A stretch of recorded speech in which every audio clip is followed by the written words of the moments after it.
Welcome to Unit 6, Lesson 2, second lesson in our scatter plots unit. Today we're talking about plotting data, and you'll notice I have a lot of drawings already on here, trying to save some time in the video. We have Lynn, two different kids, Lynn and Andre. Lynn surveyed 30 students about the longest time that they'd ever run, and then Andre asked the same students about their favorite color. So how would Lynn and Andre represent their data sets, and would they represent them in the same way? Why or why not? So there's a couple ways that Lynn could represent her data. When she talks about the longest time kids have ever run, she's collecting actual data points and data samples. And so we could look at something like a histogram that has bars that are right next to each other that show values that move from one place to the next place. So when we look at these values, the starting bar might be at 15, and then the next bar would end at 20 and begin at 20. You know, this side is less than 20, this side is greater than 20, and then maybe 25 here. And then those bars would be right next to each other. It's not like a bar graph down here below, just a little bit different. You may have seen a box and whisker plot, and this, or sometimes called a box plot. This highlights the median of the data right in the middle, as well as the upper and lower medians, also called the upper and lower quartiles. There's another one that may be seen that actually looks a lot like a number line, and then it just has dots. We call this one a dot plot. And what that dot plot is it just highlights those different dots and places for those specific data. Now, Andre, being a favorite color, he might have like a circle graph that shows quadrant or sections that show a percentage or number of people that liked a certain color, or he might have a bar graph that shows certain colors. The difference between the two of these is Lynn is collecting what we call, oh my goodness, I'm having a moment here. Andre's stuff is categorical data, meaning that he is collecting just highlighting different categories about the information. And what we're looking at with his stuff is it's just patterns that show us ways of highlighting quickly seeing what people's preferred colors are when compared to the whole group. When we're looking at Lynn's information, she has information or data that we call quantitative. Sorry, I forgot about that word. Quantitative is kind of like what the root word sounds like, quantitative, quantity. She's collecting data that actually shows very specific measurable values that talk in terms of relating those values to specific pieces of data instead of just preference. So they're not going to represent their data in the same way because the two types of data are very different from each other. All right. So talking about other data, when we gather data, there's these questions that have always been asked, and maybe you've noticed them. It says, are older students always taller? Do taller students tend to have bigger hands? And to investigate these questions, we gather data to talk about it. One of the typical things that this is an activity that I like to do when we have normal in-person instruction is where we get to go and measure arm span, meaning from tip to tip. If a person, here's my amazing art skills coming out again. If we have a person that's standing here, arms are out. That person has really long arms. Arm span would be the length from fingertip to fingertip.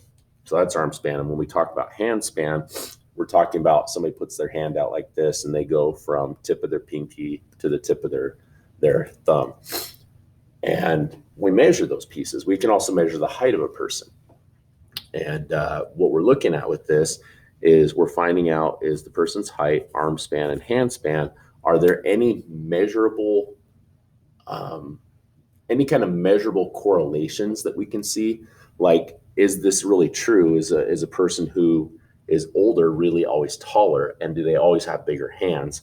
And what we're going to look at with this is taking some examples that say, you know, let's just throw some examples here.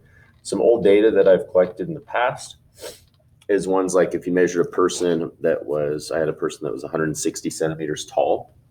This person was 13 years old. They were 13 and a half years old, almost exactly. Their arm span was 157 centimeters long, and their hand span was 19 centimeters long. And so when we talk about their age in months, they were 162 months because they are 13.5 years old.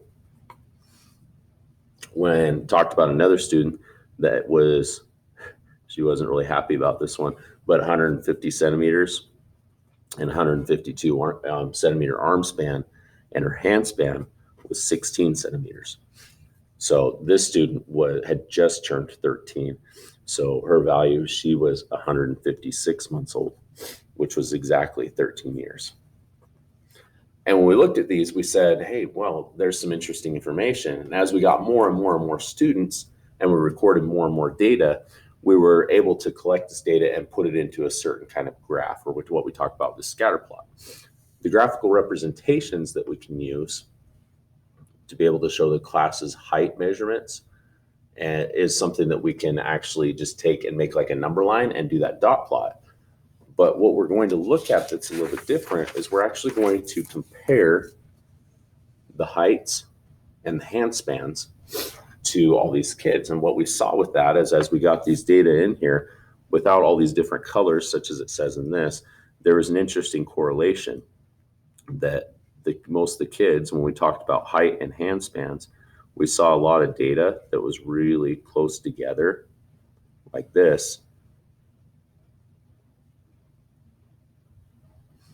Okay, and you can kind of see that there's something happening here.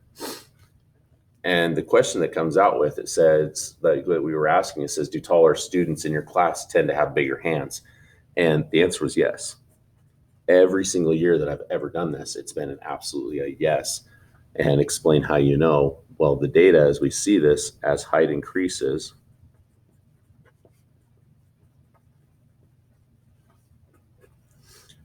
hand span generally increases. So when I say generally, because it wasn't that case for every single person. You see some people that were taller, but they had a smaller hand span, and that was okay. But it was really close and it was really relative. And so we talked about, is hand span a linear function of height? And no, it's not linear, because we don't have a set size for our hands or a set growth rate in every single one of our bodies. Explain how you know. It's that piece that a hand span is not dependent on how tall you are. There is a correlation there, and that's what I want to put here. No, but there is a general positive correlation, or what we call a trend, in the data. And what we mean by a positive trend or a positive correlation is just what we said right here, is that typically as you get taller, your hand size typically gets bigger, the span typically gets bigger. So that's kind of a general statement, because there's no hard data that gives us a linear measure, so we can actually write a linear function. We can write something that would be a general linear function, or an average of the data, but we're not going to get into that just yet. We would do that by setting a line through the middle of the data. Okay, then I just talked about that line through the middle of the data, but a line doesn't always work with this. When we talk about this, what's wrong with these stories or with these pictures? In this picture right here, well, these data are everywhere. Notice that I put shoe size right here. These data are everywhere. There's really nothing that we can say that positively correlates these data. And here's how I would prove that. We could say that this might be, I think shoe size is probably not a good idea, because nobody has a shoe size up to 100, unless we're talking about centimeters, and talking about going down to 0. Let's say something like days over 3 months, like a 3-month window, or I don't know. How about bites of rice? How many bites of rice have you taken in a year? There's something. And then this one could be number of pickles eaten in the exact same amount of time.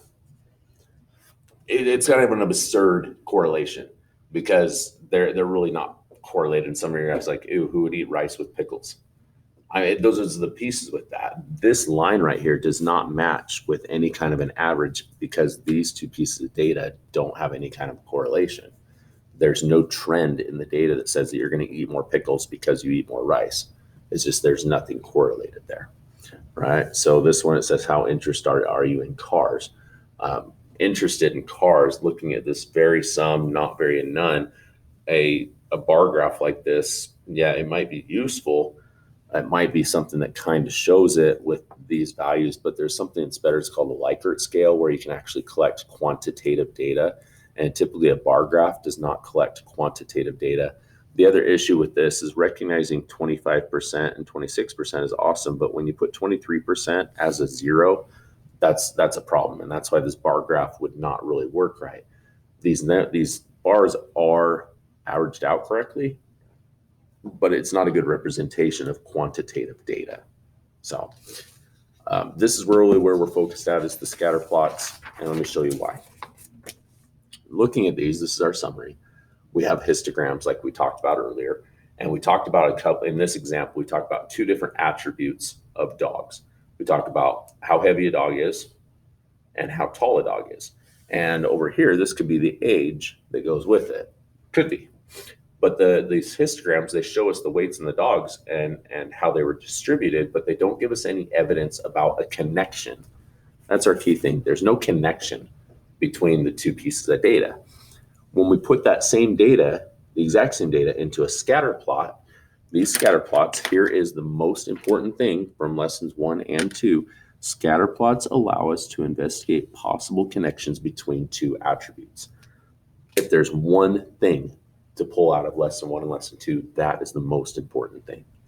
This is why we use scatter plots, to look for connections between two attributes. We call those connections correlations or trends.